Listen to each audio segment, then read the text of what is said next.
My grandfather was a thief. He stole my grandmother's name and her identity. He used them to escape a poor, forgotten corner of the rural West, then ran off with another woman. He became a law professor, standing at podiums and lecturing about justice. She became a famous painter, giving interviews about integrity. My grandmother spent her whole life trapped in that same dying farmland. Everyone called her an old maid. She never stopped waiting for him, not even on her deathbed. 50 years later, I clawed my way out of that godforsaken place on the strength of 2 generations, my grandmother and my mother. I made partner at a top law firm. It was graduation season. I sat in the lead interviewer's chair. Across from me sat a girl, polished, confident, the most outstanding graduate from the best law school in the state. I opened her resume and flipped through it page by page. Then I stopped at the family information section. I stared at that name for a very long time. I looked up at her and said quietly, "You didn't get the job." The girl's smile froze on her face. "Excuse me?" I closed her file and repeated, more loudly this time, "You didn't get the job." The other interviewers exchanged glances. The partner on my left leaned in and dropped his voice to a whisper. "Ms. Smith, she's only 22. National mock trial champion. 6 published papers in top journals. She's a star. Please reconsider," he whispered, but the room was too quiet. She heard. She straightened up. "I've made my decision," I said, pushing the file aside. "Isabel Harrington, you didn't pass this interview. Please leave." Everyone stopped breathing. Her composure finally cracked. She slammed both hands on the table and stood up. "What do you mean?" I didn't answer. I just looked at her face. Her eyes, her nose, the line of her jaw, all painfully similar to an old photograph I had stared at for years. My hands clenched, her brow furrowed in anger. "Do you know who I am?" she demanded. "My grandfather is Professor Emeritus of Law at State University. My grandmother is a renowned painter, a lifelong academician of the National Academy of Fine Arts. Both my parents were federal judges. Everyone in the legal world knows their names. I graduated first in my class from the best law school in the country." With every sentence, her confidence grew. "Tell me," she said, nearly looking down at me now, "what exactly am I missing?" "Grades are only one factor," I said, keeping my voice calm. "In this profession, I also care about character and a clean disciplinary record. As for your family, they don't give you any extra credit here. Please leave." She stiffened. This was probably the first time anyone had ever rejected her so publicly. Her face flushed red. "You're maliciously targeting me." She snatched her papers and jabbed a finger at me. "Evelyn Smith, right? Just wait. One word from my grandfather, and you'll never work in this industry again." She stormed out, shooting me a venomous look before slamming the door. "Ms. Smith," the other interviewers started. I raised a hand. "Next candidate." The remaining 3 were excellent. Back in my office, I had just set down their files when the senior partner, David Johnson, burst in. "Evelyn, are you insane? Why did you cut Isabel Harrington? Do you know who her family is? Her grandfather is Emeritus Professor of Law at State University and a longtime partner of this firm. Turning his granddaughter away has consequences." He spoke faster than usual. "Post the offer immediately. Now." "Too late." I gave him a mocking look. "I've already returned her file." His face went blank. Then his phone rang. One glance at the caller ID changed his expression. He walked out without another word, throwing me a look that said, "You have just started a war." I wasn't afraid. I had waited too long for this day. I finished reviewing the other candidates' files. The door opened. David Johnson walked back in, slightly hunched, escorting an elderly woman. "Ms. Smith, this is Isabel's grandmother, Mrs. Harrington." He shot me a heavy warning glare, then closed the door. I looked up. She wore a navy silk dress. Her silver hair was perfectly combed. Gold-rimmed glasses sat on her nose. She was in her 70s but had barely any wrinkles. Remarkably youthful. "Ms. Smith."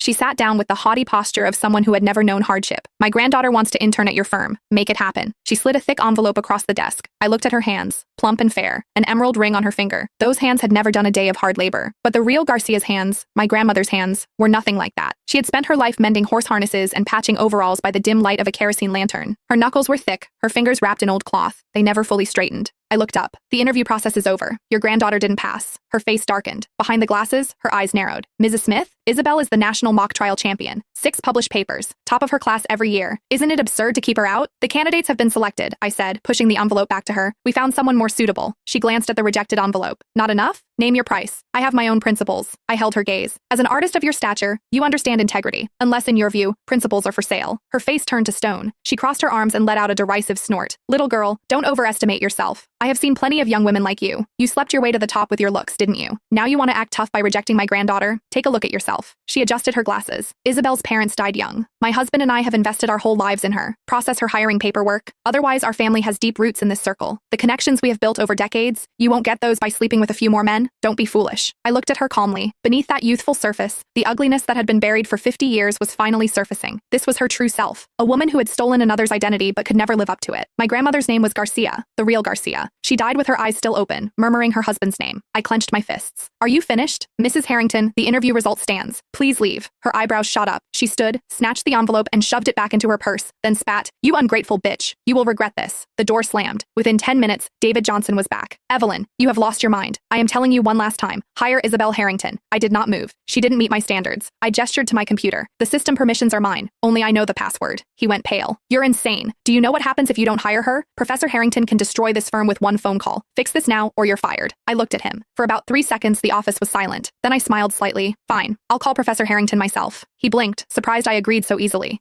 He stared at me for a moment, then stormed out, slamming the door. Sunlight shifted across the open files. Professor Daniel Harrington, Mrs. Harrington, neatly written under family members by Isabel's hand, my grandfather, the man who abandoned my grandmother, and the woman who stole my grandmother's life, a thief. I stared for a long time. Then I dialed the number. Professor Harrington, this is Evelyn Smith from the firm. Regarding your granddaughter's application, I would like to meet with you in person. That evening, I walked into a quiet coffee shop. Daniel Harrington sat in a leather wingback chair. He was elderly now, heavy-set, wearing a dark wool blazer, but I recognized him instantly. That face, those brows, exactly like the faded photograph I had looked at for 30 years. Professor Harrington. I sat down across from him. He sipped his coffee, then looked up. Mrs. Smith, I have looked into you. A girl from the rural West, already so accomplished. Impressive. He poured me a cup of coffee. I came from the rural West too. I know how hard the struggle is. Whatever your concerns, I can assure you that Isabel easily meets your standards. Say yes, and I promise you will go very far in this field. His tone was light, patronizing, the ease of a man who had been powerful for decades. He looked at me with a smile. He did not recognize me, not a flicker of recognition. Though everyone said I bore a strong resemblance to my grandmother, he had no idea I existed. Professor Harrington. I met his eyes. You also came from the rural West. I'm curious. How many people did you trample over on your way up? His smile vanished. The coffee cup clinked sharply against the saucer.